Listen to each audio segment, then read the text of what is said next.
এ মুসলমান, মহান আল্লাহ পাক রব্বুল আলামিন হলেন বড় রহমানুর রহিম গফুর।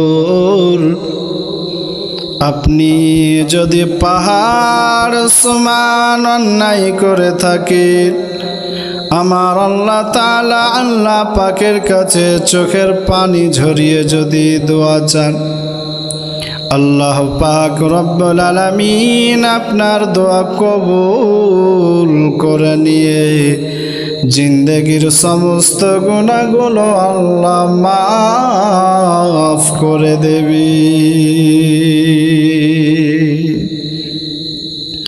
আল্লাহর নবীর হাদিস,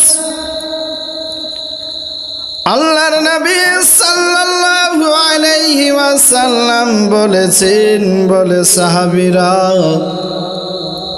একটা সময় ছিল, সে সময় একজন ব্যক্তি ছিল, যে ব্যক্তি ৯৯ জনকে হত্যা করে, কতল করে, নিজের ভুল যখন বুঝতে পেরেছে, নিজের ভুল বুঝতে পারার পর সে নিজের অন্যায়ের ক্ষমার জন্য ঘুরে বেড়ায়, রাস্তা রাস্তা ঘুরে বেড়ায়। রাস্তায় চলতে চলতে একটা ইহুদি নাসারা খ্রিস্টানদের পাদ্রীর কাছে গেল। পাদ্রীর কাছে গিয়ে বলে, হে পাদ্রী সাহেব, আমি ৯৯ জনকে হত্যা করেছি, আমি এখন কি কাজ করলে আমার এই গুনাহগুলো মাফ হবে, একটু বলবেন? পাদ্রী বলল যে না না না, আপনি ৯৯ জনকে হত্যা করেছেন, আপনি হলেন বড় জালিম ও কাতিল, আপনার গুনাহ কখনো মাফ হতে পারে না, আপনার গুনাহ ক্ষমা হবে না। এই কথা যখন শুনলেন, ওই ব্যক্তি ওই পাদ্রীকে বলে, পাদ্রী, আমার গুনাহ ক্ষমা হবে না, যখন তুমি জানো তোমাকে হত্যা করে আমি ১০০টা পূর্ণ করে নিলাম, পাদ্রীকে হত্যা করে দিয়ে আবার রাস্তা ধরে চলতেছেন, বলে কোথায় গেলে ক্ষমা পাওয়া যায়, কোথায় গেলে আমার গুনার মাফ হবে? এই বলে আবার সে রাস্তা ধরে চলতে চলতে এক মুরব্বির সঙ্গে দেখা হয়ে গেল। মুরব্বি সাহেবকে বলছেন, বলে আমি ১০০ জনকে হত্যা করেছি, আপনি কি এমন রাস্তা বলতে পারেন যে আমার গুনাহগুলো মাফ হবে, আমার অন্যায় মাফ হবে? ও পাদ্রী সাহেব বললেন, হ্যাঁ, ওই বুজুর্গ বললেন, তোমার গুনাহ মাফ হওয়ার একটাই রাস্তা, অমুক দেশে একটি আল্লাহর ওলি বাস করে, ওই জায়গায় তুমি যাওয়ার পরে যদি আল্লাহর ওলির কাছে গিয়ে তওবা করে আল্লাহর কাছে মাফ চাও, এবং ওই আল্লাহর ওলি তোমাকে রাস্তা বলে দেবে, রাস্তা অনুযায়ী যদি তুমি চলো, তাহলে পারে আল্লাহ তাআলা তোমার গুনাহ সব মাফ করে দিবি। ওই কাতিল হত্যাকারী ব্যক্তি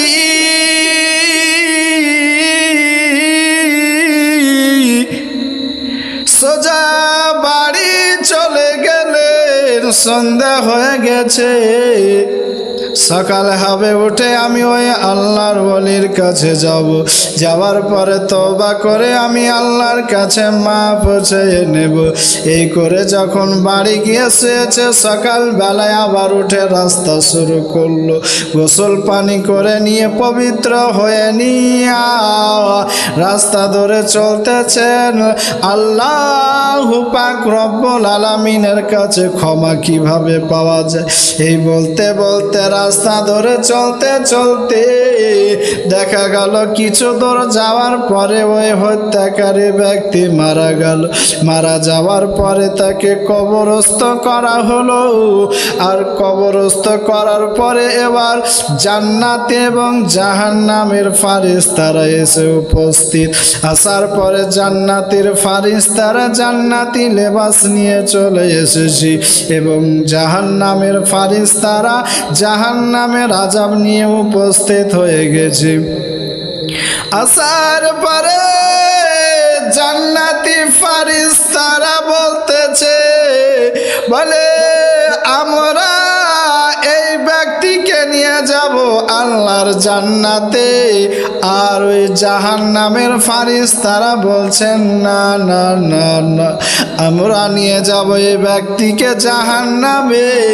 কারণ একটাই হলো, এই ব্যক্তি 100 জন ব্যক্তিকেও হত্যা করেছে। জান্নাতের ফারিস্তারা বলছেন 100 জনকে হত্যা করলেও এই ব্যক্তি আল্লাহর কাছে তওবার জন্য, মাফের জন্য সে রাস্তা ধরে নিয়ে যাচ্ছিল। এজন্য আমার আল্লাহ এর সমস্ত গুনাহগুলো মাফ করে দিয়েছে।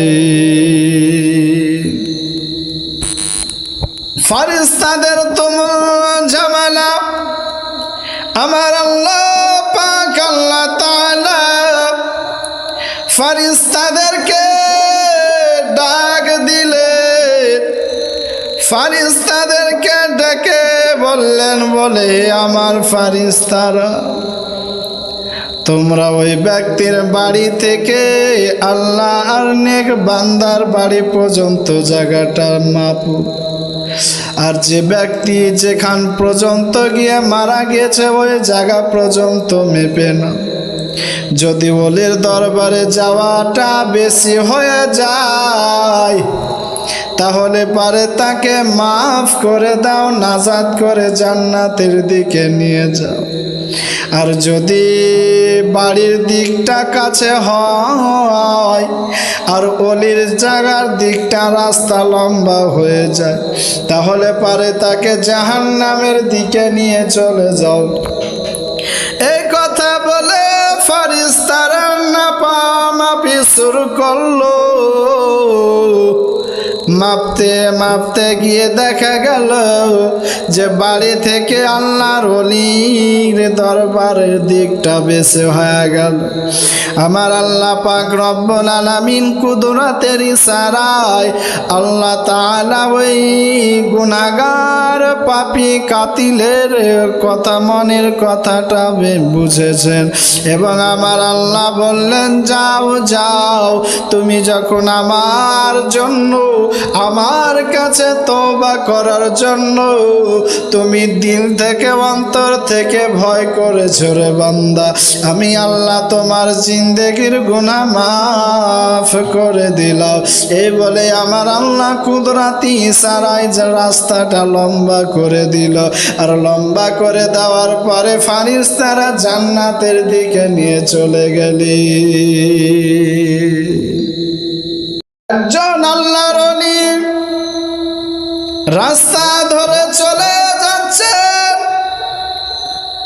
রাস্তায় চলতে চলতে এক মরুভূমি জঙ্গল এলাকার রাস্তা দিয়ে রাস্তা ধরে চলছে। সঙ্গে একটা পুটলি আছে।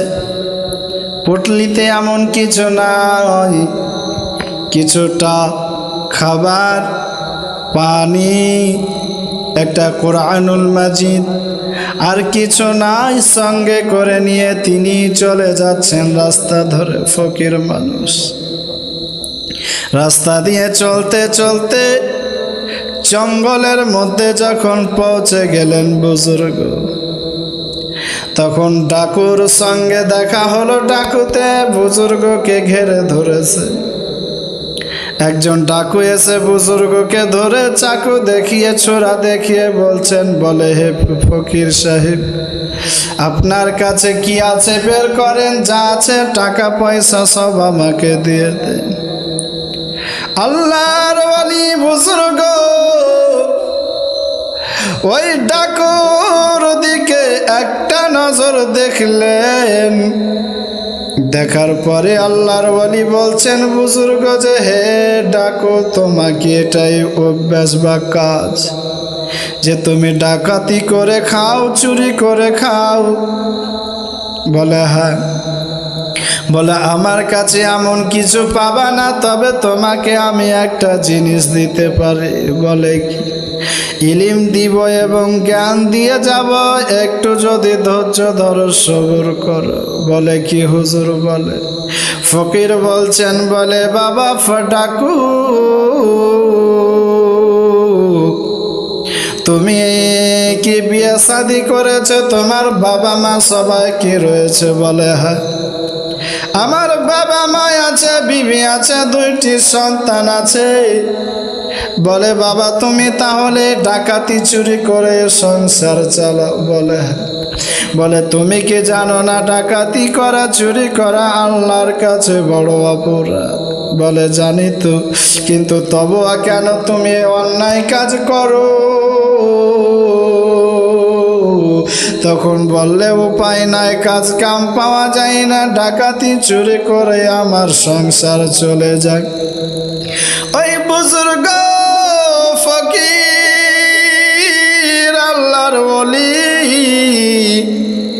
তিনি বলছেন, বলে বাবা ডাকো, আমি এই জায়গাতে বসে থাকবো, কথা দিলাম তোমাকে, কিন্তু আমার একটা কথা মানো।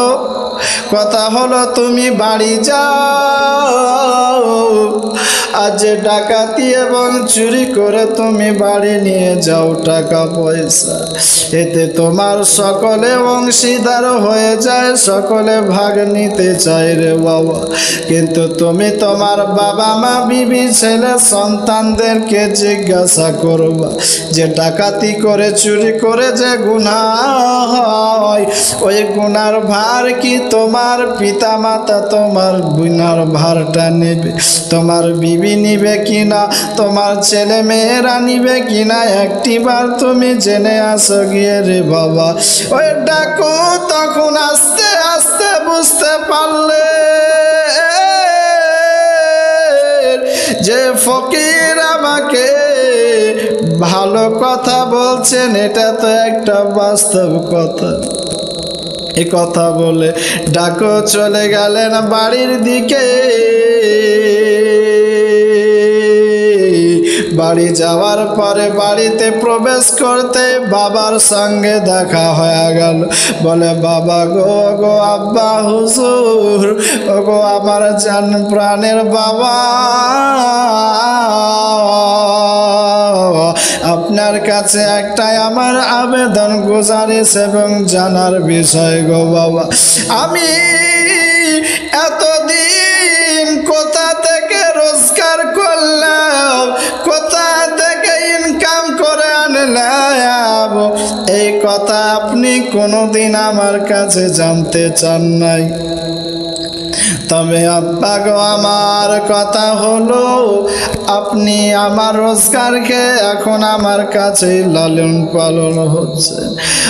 আর একটা কথা, আপনি আমাকে জন্ম দিয়েছেন, আপনি আমার লালন পালন করেছেন, কিন্তু আব্বা গো আমি যে ডাকাতি করে চুরি করে এ রোজগার করে নিয়েছে তোমাদের খাওয়াই, যদি ওই গুনাহ আমার নামায় লিখা হয় রে বাবা, তাহলে কিয়ামতের দিনে আল্লাহ আমাকে জাহান্নামে দেবে।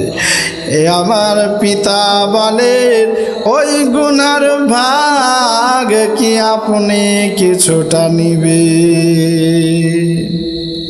বাবা বলছেন, বলে বাবা সন্তানকে যে সন্তান শোনো, তুমি এখন লাইক হয়েছ, যখন তুমি বাচ্চা ছিলে তখন আমার দায়িত্ব ছিল, তুমি যা করবে, যা খাবে, যা তোমার পরিবার সব কিছুর দায়িত্ব আমার ছিল। তাই আমি তোমার দায়িত্ব পালন করেছিলাম। এখন তোমার দায়িত্ব তুমি তোমার বাবা মাকে কিভাবে খাওয়াবে পড়াবে এটা তোমার ব্যাপার। তুমি এনে দিবা, আমরা খাবো পড়বো, এটাই স্বাভাবিক। কিন্তু ওই যে চুরি করো কি ডাকাতি করো এটাই আমরা দেখতে যাব না, কারণ যে ওই গুনার ভাগ আমরা নিব না।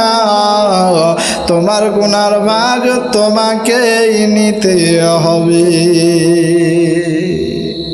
বাবা যখন ইনকার করেছে, ওই ডাকু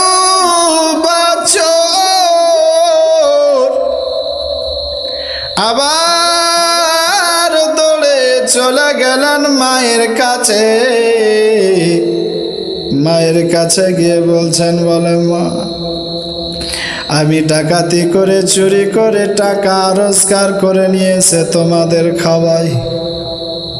ও মা জননী, তুমি 10 মাস 10 দিন আমাকে গর্ভে রেখেছ, পেটের মধ্যে কত কষ্ট পেয়েছ। আমি যখন দুনিয়ায় এলাম আমার চেহারা দেখে তুমি সমস্ত কষ্ট ভুলে গেছো। বলে মা, ও জননী গো, আমি যখন বাচ্চা ছিলাম বিছানায় পায়খানা পেশাব করে দিতাম, তুমি মা বুকের ওপরে নিয়ে ওই পায়খানা পেশাবের ওপর শুয়ে যেতে। জননী মা গো, তুমি এত কষ্ট করে লালন পালন করেছো মা। আমি যে চুরি করি ডাকাতি করি এই কথাটাই আমার আল্লাহ জানে, আল্লাহ জাহান্নামে দেবে। কিন্তু মা জননী, আমার রোজগারের ভাগ নিচ্ছ, খাবার খেয়ে নিচ্ছ, পরে নিচ্ছ, কিন্তু এই কারণে যে গুনাহ হচ্ছে মা, আমার এই গুনার ভাগ কি তুমি নিবা? মা প্রকাশ্য বলে দিল, না না না, আমি তোমার গুনার ভাগ কেন, আমি তোমার গুনার ভাগ নিব রে বাবা। কারণ যে আমি দায়িত্ব ছিল তোমাকে লালন পালন করে মানুষ করেছি, দায়িত্ব ছিল তোমার সেবা যত্ন করেছি। এখন তোমার দায়িত্ব হলো তুমি আমাদের সেবা যত্ন করবা রে বাবা। আর যদি সেবা যত্ন না করো তাহলেও তোমার গুনাহ, তুমি কি করে রোজগার করো এটাই আমার দেখার প্রয়োজন নাই। এই কথা বলে মা জননী ইনকার করে দিলেন। মা যখন ইনকার করলেন, বিবির কাছে ডাকো গিয়ে বলে, ওরে বিবি,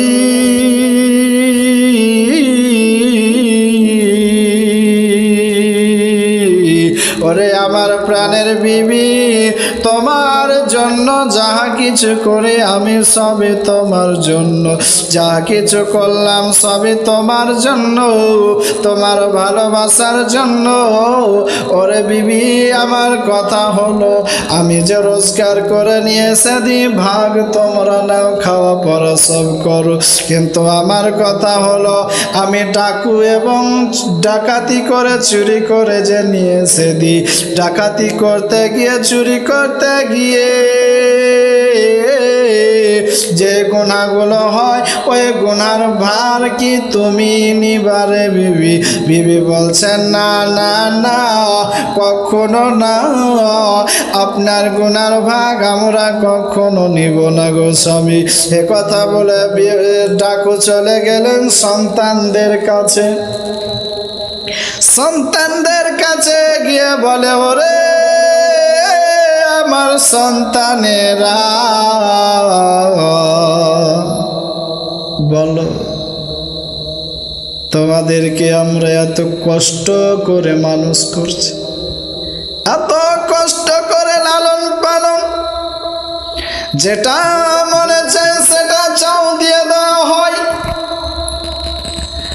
তোমাদেরকে এত মেহনত করে কষ্ট কষ্ট করে মানুষ করলাম, কিন্তু বলে সন্তান বল আমি যে ডাকাতি করে চুরি করে পয়সা নিয়ে এসে দিই, এই পয়সা এই গুনার ভার কি তোমরা নিবা? ছেলেরাও বলল না না না, আপনার গুনার ভার আমরা নিব না। ডাকু কান্না করতে করতে আল্লাহর ওলির কাছে গেলেন। যাওয়ার পরে হুজুর বলছেন, বলে কি খবর ডাকু? ডাকু বলছেন, হুজুর গো, আমার এতদিন চোখ বন্ধ ছিল, কালো হয়ে গিয়েছিল, আজকে আমার চোখ খুলে গিয়েছে, আমার আজকে অন্তর খুলে গিয়েছে। হুজুর আপনি আমাকে তওবা করাইয়া আমাকে সঠিক রাস্তা বলে দেই, যাতে আমি আল্লাহর জিকির আজকার করে জিন্দেগি কাটাই। মুসলমান ভাইরা শুনেন ঘটনা, একজন আল্লাহর ওলি, যিনি সর্বসময় নামাজ পড়তেন, আল্লাহর ইবাদত করতেন, আর ফ্রি টাইমে জমি জায়গা চাষবাস করে খেত রে বাবা। এইরকম করে দিন চলে যায়। একদিন হঠাৎ করে বিবিতে বলছেন, বলে স্বামী গো, আটা পিসাতে যেতে হবে। গেহ দিয়ে দেওয়া হলো। সেই দিন আবার জুমার দিন, শুক্রবারের দিন, আবার ব্যতিক্রমে জমিতে সেই দিন পানি দিতে হবে। যে জায়গা থেকে পানি দেয় সে জায়গায় অনেক ভিড় লেগে যায় রে বাবা। যে পানির লাইন পেতে 15-20 দিন লেগে যায়, আর যদি লাইন না পায় তাহলে আবার 20-25 দিন পর লাইন পাওয়া যাবে। শুক্রবারের দিন আল্লাহর বান্দা সকাল থেকে লাইন দিয়ে দাঁড়িয়ে আছে, জমিতে পানি দিতে হবে। বেলা হয়ে গেল, বিবির কথা মোতাবেক আপনার আটা নিয়ে মেলে দিতে গেল। মেলবালা বলল, বলে হবে না, দেরি হবে, কারণ আরো অনেকগুলো বস্তা পড়ে আছে, সেগুলো কাজ হবে, তারপর পাবা। বলে আটা যদি বাড়ি না নিয়ে যায়, খাবার দুপুরের হবে না। আর যদি জমিতে পানি না হয়, 25 দিন পরে পানি দেওয়া হবে, আর পানি পাওয়া যাবে না। আর আজকে শুক্রবার, যদি পানির আশায় বসে থাকে, নামাজও পড়া হবে না।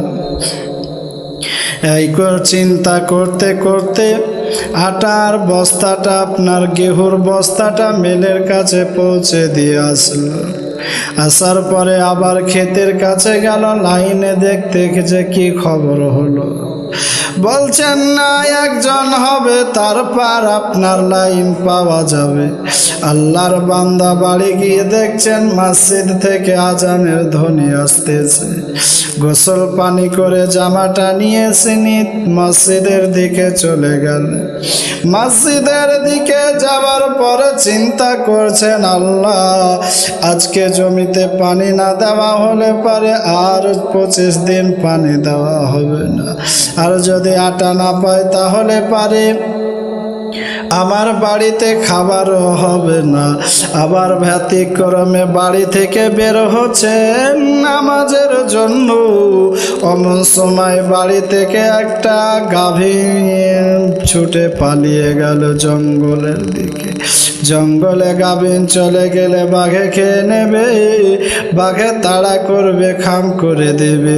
বাঘ যদি খেয়ে নেয়, এবার আল্লাহর বান্দা চিন্তায় পড়ে গেল, গাভী আনতে যাবে না আটা, নাকি জমিতে পানি না নামাজ পড়ার জন্য যাবে। আল্লাহর বান্দা চিন্তা করলে মসজিদে যাব, নামাজ পড়ব, তারপরে সমস্ত কাজগুলো আমি করার চেষ্টা করব। এই কথা বলে মসজিদে চলে গেলেন। নামাজ হয়ে গেল। নামাজ পড়ে আল্লাহর কাছে হাত তুলে দোয়া করছেন, এ আল্লাহ, আমার কাজগুলো তুমি আসান করে দাও। দোয়া করে শেষ করে আবার বাড়ি ফিরে আসতেছে। বাড়িতে দেখছেন যেন বিবি রুটি তৈরি করতেছে। আবার খেয়াল করে দেখে যে গাভী গোহিলের মধ্যে বাঁধানো রয়েছে। বিবিকে জিজ্ঞেস করছেন, বলে, বিবি রে, আটা কোথায় ফেলে যে তুমি রুটি বানাতে লেগেছো? বিবি বলছেন, বলে, স্বামী গো, পাশের বাড়িওয়ালার আটার বস্তা ছিল মিলের মধ্যে, কিন্তু ওই ব্যক্তি নিজের বস্তা না নিয়ে এসে আমাদের বস্তাটা নিয়ে চলে এসেছে। ভুল বুঝতে পেরে আবার কি ঘোরাতে যাবে, আমাদের বাড়িতে বস্তাটা দিয়ে চলে গেল। দেখেন আল্লাহর গায়েবে মাদাদ কিভাবে হয়। যে আল্লাহর বান্দা আল্লাহর ইবাদত করতে গিয়েছেন, আল্লাহ তাআলা তার সমস্ত কাজ বাড়িতে করে দিচ্ছে রে বাবা। আটার ব্যবস্থা হয়ে গেল। বলে, বিবি, গাভী দেখছি গহিলে, কি ব্যাপার? বলে, স্বামী গো, গাভী ছুটে চলে গিয়েছিল বস্ত, কিন্তু দেখলাম যে গাভী নিজে ছুটে চলে আসতেছে, পিছে একটা বাঘ তাড়া করতে চলে আসতেছে। বাঘ একটু দূর থেকে চলে গেল জঙ্গলে, আর গাভী বাড়ির দিকে চলে আসলো গো স্বামী। আল্লাহর বান্দা আল্লাহ শুকরিয়া আদায় করলেন, বললেন যে আল্লাহ তাআলা আমার কাজ করে দিয়েছে, হালকা আমার হয়ে গেল কাজ। এবার জমিটা দেখে আসি পানি দেওয়া হলো কি না। জমির কাছে যাচ্ছে, যাওয়ার পরে দেখছে যে তার জমিতে গোটায় পানিতে ভরে গিয়েছে। ওই পানি দেওয়ালা মেশিনওয়ালাকে জিজ্ঞেস করছেন, বলে, বাবা, তুমি আমার খেতে পানি কিভাবে দিয়ে দিলে? বলছেন, বলে, ও আল্লাহর বান্দা, এইরকম আমি পানি চালাইয়া শুয়ে গিয়েছিলাম। শুয়ে যাওয়ার পর চোখ লেগে গিয়েছে, নিদ্রা চলে এসেছে আমার। আসার পরে আমি চোখ খুলে দেখি পানি যে জমিতে চলছিল, ওই জমি থেকে উপরে তোমার জমিও ভরে গেছি। আল্লাহর বান্দা আল্লাহ শুকরিয়া আদায় করলে। শুকরিয়া আদায় করে বললেন, আল্লাহ, তুমি আমার কাজ করেছো, তোমার ইবাদত করলাম, তুমি আমার কাজ করে দিলে। শুকরিয়া আদায় করে নিয়ে আল্লাহর বান্দা চলে গেল বাড়ি। কিন্তু বুজুর্গ বলার উদ্দেশ্য একটাই, আপনি যদি আল্লাহর ইবাদত করেন, আল্লাহ তাআলা আপনার মাদাদ করে দেবে, কিভাবে আপনি বুঝতে পারবেন না।